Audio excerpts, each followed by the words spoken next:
Hello and welcome to Instructables TV. Today we're going to learn how to sharpen this butcher knife. It's a pig knife that I bought from the man and his wife in China who made it for $1 last week. All right, so the first time you get a knife, pretty often it's got a bad edge on it. Here's what you do about that. I'm not going to talk, I'll just show you.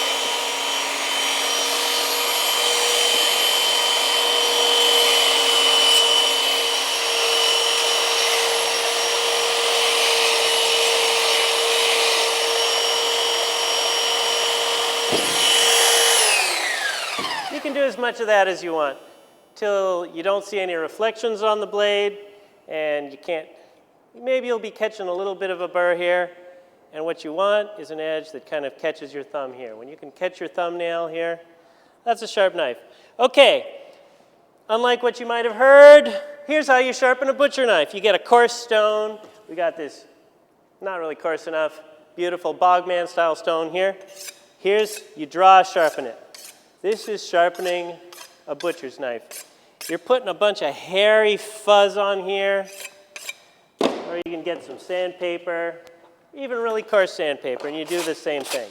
You sharpen it like that,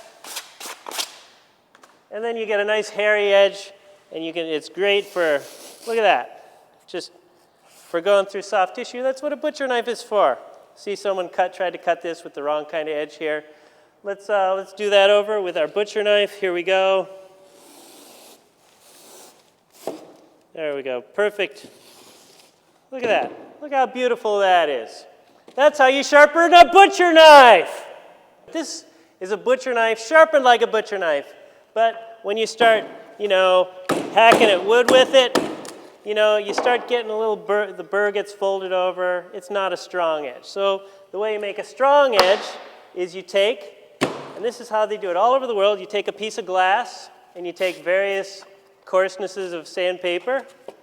We'll start with some 320 here. Where's a 320? There's a nice sheet of 320. Get it wet. Being wet helps it float the stuff off. And you go, you look at your edge, you see, oh, it's exactly, such and so at an angle. Well, that's the angle. You can also just look at it, see what part's getting shiny. You want to just be hitting it. And then once you're satisfied with that, you raise the angle just enough and you shave. You're shaving the top level off the sandpaper. You do most of your work on your coarsest grit. Then you move up. Oop. Here's my 400.